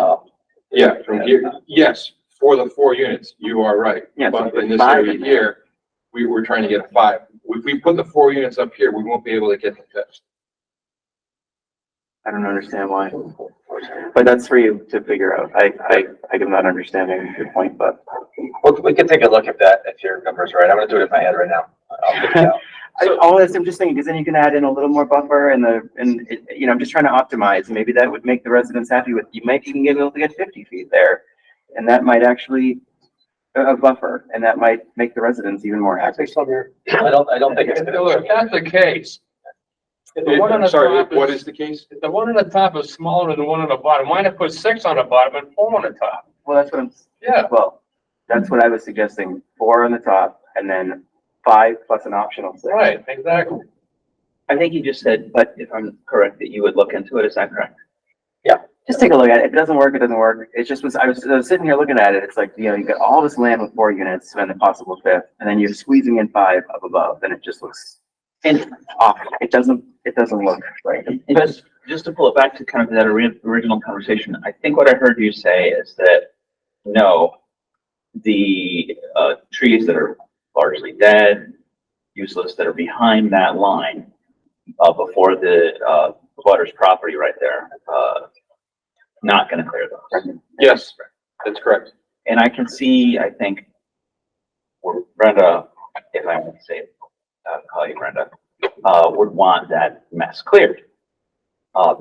So you proposed maybe thinning a little, but not completely removed because you want the buffer. We want the upper canopy. The height. So, maybe there is a middle ground there that you would be willing to propose of clearing out some of the underbrush, or I don't know. If anything can be done, please let us know when we talk about it at the next meeting. And maybe nothing, but maybe it could be something. Sure. All right. Any other questions, or should we go back to giving people a chance to speak? All right. Anyone online want to use the Google hand raising feature to speak? Not seeing anyone. So anyone else in the room want to speak? If I may. Please, sure, please.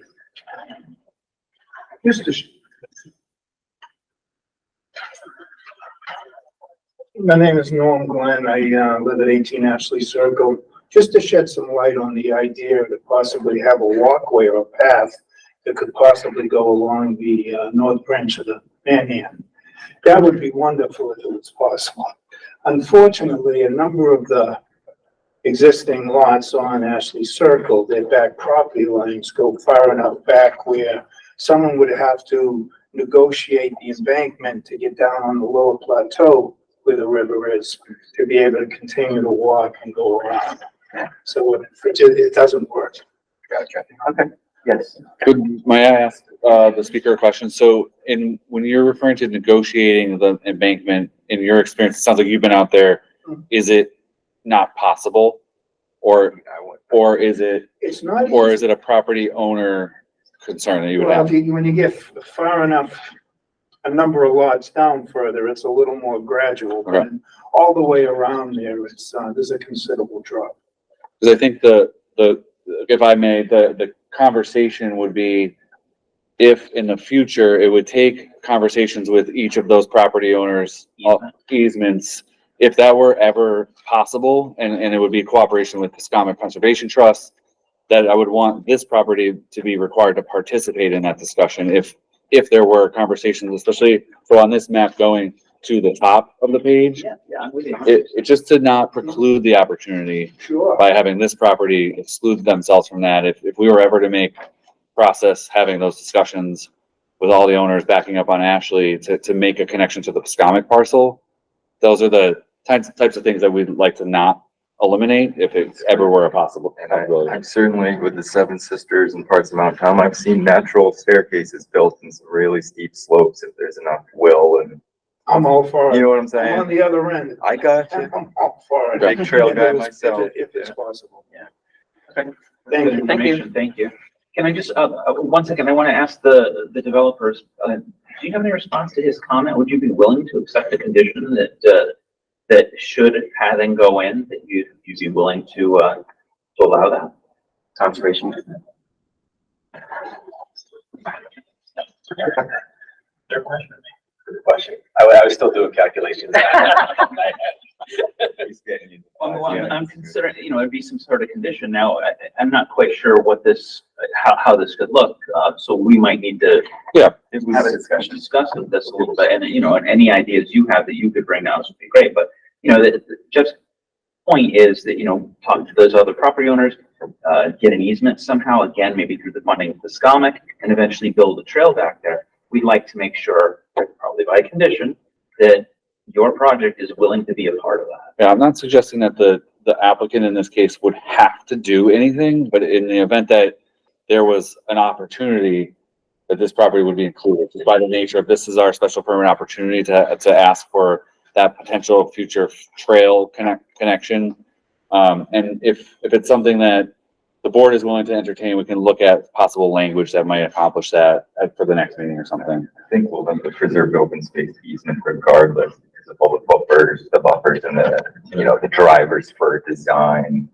You will want to preserve all of that anyway, but it should lead into what Jeff said. So there will be something. Yeah.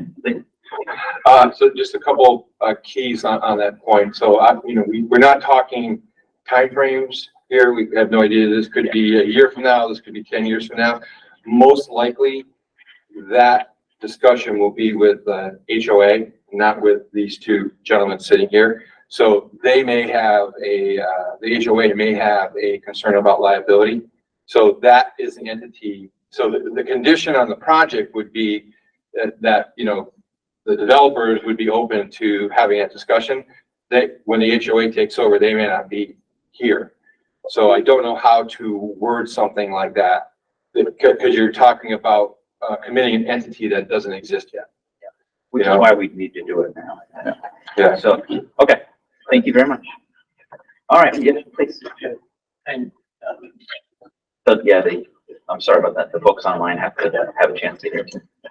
Chuck McCullough from 42 Ashley Circle again, and it's just really generally a question following up with John with the tree survey. I have to step away to point to the map, so if that's, or maybe I can do the mouse. Yeah, so, I think that the work that they did regarding the tree survey was very helpful. Knowing the property as well as we do, that I wholeheartedly agree with what Brenda had touched on and what John touched on, that this whole area here is just very scraggly pines and walking through it is just a nightmare. There is a line right about here, and then actually, I know this is right by my property, where it does transition, and there are some hardwoods there. Again, they're not phenomenal, but it is a different type of forest. So, and I think part of our discussion with John and Craig and Joe moving forward would be, as we start thinking about the clearing plan, that would be an area that we would want to look at differently than that of the pines, because it's going to be, in part, you know, the good work that they've done to provide a better buffer for us is greatly appreciated. But there is some wooded area there that's, you know, definitely different and probably a little more worth saving than some of the pines that Brenda had highlighted. And so there is a kind of a unique line right about here that goes behind the folks, Jackie's property on Hunter Lane, and certainly ours before it starts. And then I think as John touched on it, it transitions into this area. So there is a little bit of a distinction there. I just wanted to highlight that. And my understanding is that that's not being touched, that section, right? That's correct. Okay, yeah, great. Thank you. All right, anyone else? Please come up. I haven't seen anyone online, so just gotta keep going in the room for that. Just a quick comment. My name is Martha McCullough from 42 Ashley Circle. First, I want to say how much I appreciate your setting back this building from this property line. As we looked at it when we were there together, it is a clear shot that they would have to our backyard and we would have to their backyard. So I greatly appreciate that. And the reason I wanted to speak was when there was a comment about the possibility of flipping the 5 with the 4, I would hope that that distance would be maintained, or if it was changed at all, it would be made larger and not smaller between our property line, if that ended up being worked. Because I certainly appreciate the change you made there. Sure. So thank you. Thank you very much. Again and again, what I'm hearing is very successful meetings between the developers and the abutters, and this is excellent news. Anyone else want to speak? I'm going to just check online real quick. Raise your hand on Google Meets. Going once, going twice. Anyone else in the room? No? Okay. So I think we've gotten to the point where we need to talk about what's next. I got the sense that you're going to need some time to put a plan together. I think maybe more than just the next meeting. How about the January 23rd meeting? Would that be enough time? When is the next meeting?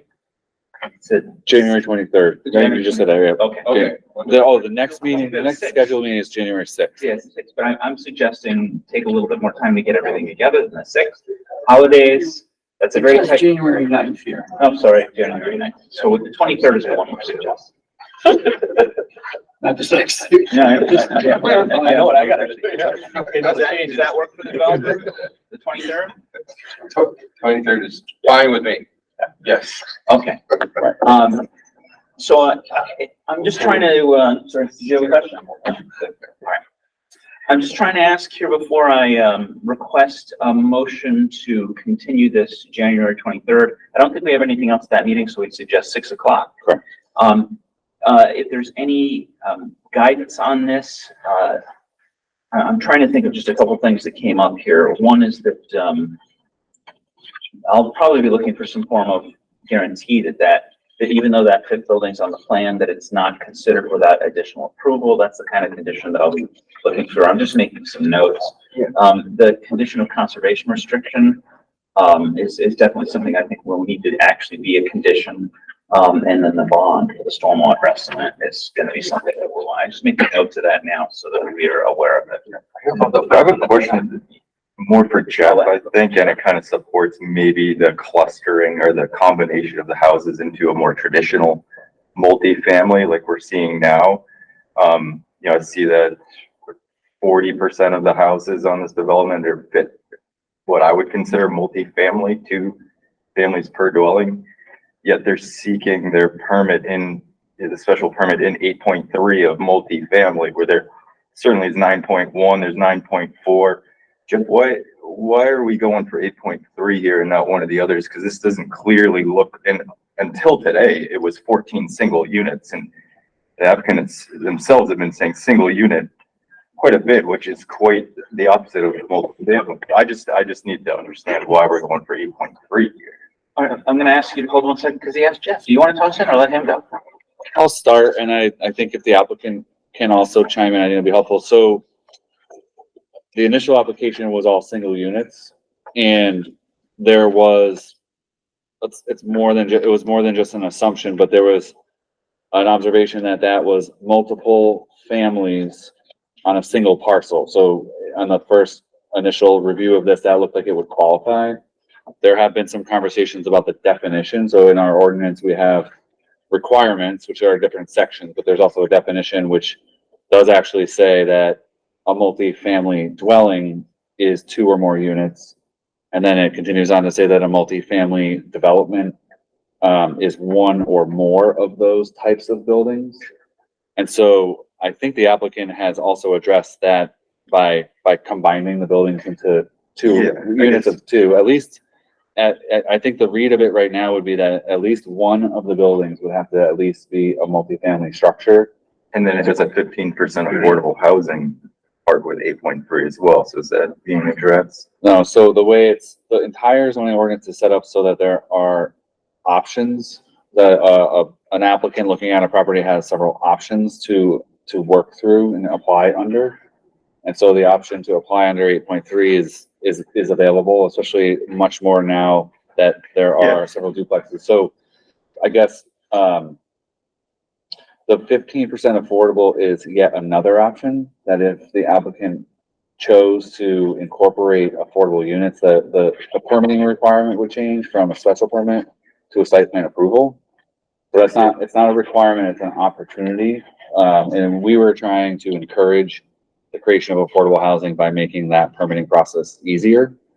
But again, it is optional. And then 9.1 is an open space residential development, which would be an opportunity for the developer, but I'm not sure of the reason. It's more complex, and we have 2 or 3 developments that have been proposed under the open space section. Yeah. And many more are going under this 8.3, probably because it might be less rigorous, but it is providing, certain features, and then the applicants, adding to that with the buffer. So I think that, and just one moment, one of the things that's coming up for this is that we might want to ask the planning department on our behalf to contact the city council or the city council ordinance subcommittee to maybe reevaluate the definition of multifamily housing, because I think that it's a little unclear. And they actually don't define it in the defined words at the beginning of the ordinance. So I think that's something we could ask the planning department to contact them and see if they want to initiate a process. Would that be something you'd be willing to do? yeah, and I think there have been other discussions. I think the other discussion I'm aware of is the buffer. So for a project like this in this R35 zone, I think the question was, is a 50-foot buffer better to make it more compatible with the neighborhood? So rather than the 20-foot, buffer. And so there are probably other elements that would also be addressed if there is an amendment, not just the definition, but maybe some other elements too. What would you need from us to go forward with that? Would you just do it? No, I think that there would want to be some Formal? yeah, some conversation about it first, rather than just in this hearing setting. I don't think it's enough. I think there would be an agenda item put on the planning board. Yeah. So it can be discussed. Yeah. And Please then, talk to Jesse and add that to the agenda. okay, great. All right, sorry, please continue.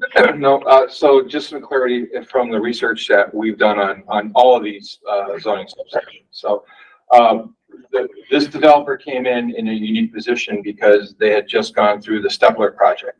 And so, we were directed to the multifamily, section 8.3, because that's what that project was identified under.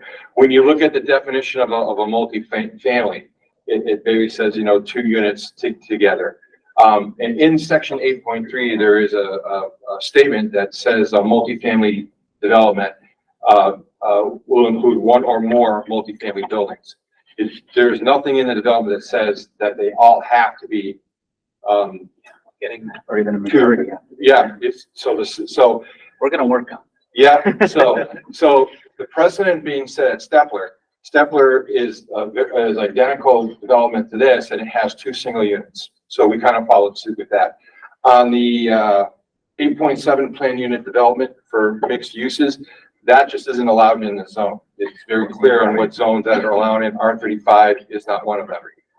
Yeah, and so then under the 9.4 traditional neighborhood development, we had looked at that.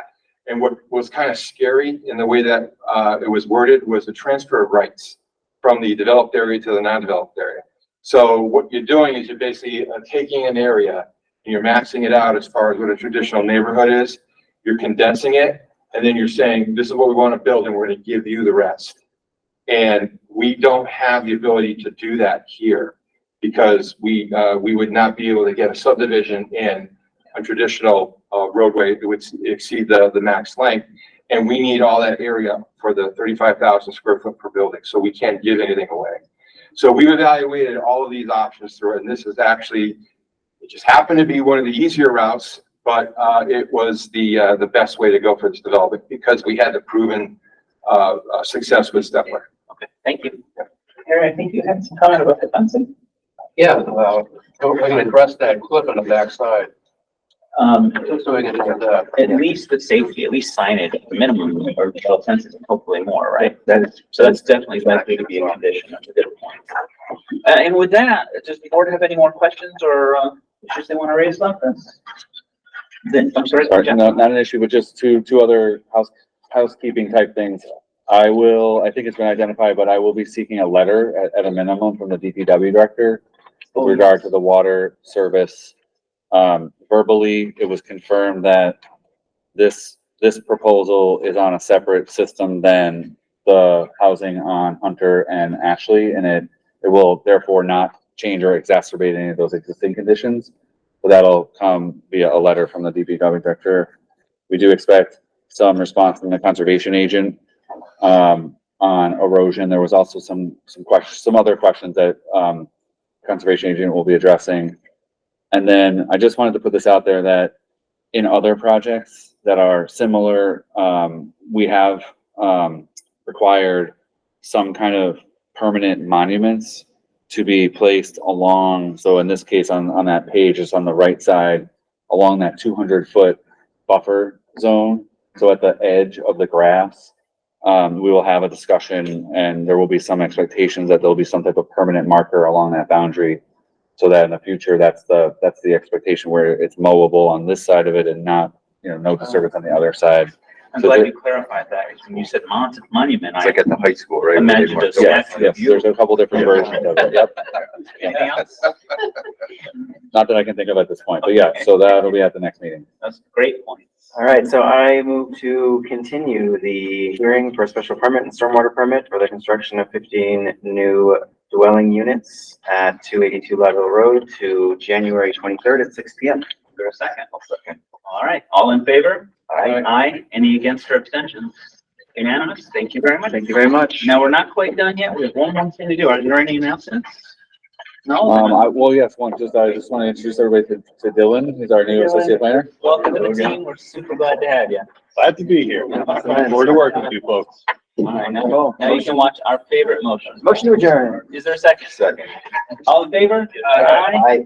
Thanks for abstentions, and we are adjourned.